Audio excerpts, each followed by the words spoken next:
കുഞ്ഞിനെ പോലെ സ്നേഹിച്ച് പരിപാലിച്ച അരയാൽ മരം സമീപവാസി വെട്ടിമാറ്റിയ ആഘാതത്തിൽ കരയുന്ന വയോധികയുടെ വീഡിയോ സമൂഹ മാധ്യമങ്ങളിൽ വൈറലാണ്. ഛത്തീസ്ഗഡിലെ ഖൈരാഗഡ് ജില്ലയിലെ 85 വയസ്സുള്ള ദിയോല ബായിയുടേതാണ് കണ്ണു നിറയ്ക്കുന്ന വീഡിയോ.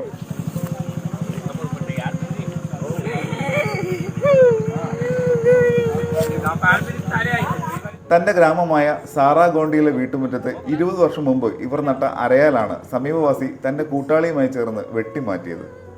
ദിയോല ബായിക്ക് അരയാൽ സ്വന്തം ജീവനെ പോലെയായിരുന്നെന്നും ഒരു കുഞ്ഞിനെ എന്ന പോലെയാണ് അവർ അതിനെ സ്നേഹിച്ചിരുന്നതെന്നും പ്രദേശവാസികൾ പറയുന്നു. സംഭവത്തിൽ ഇമ്രാൻ മേമൻ, സഹായി പ്രകാശ് കോസ്ര എന്നിവരെ പോലീസ് അറസ്റ്റ് ചെയ്തു.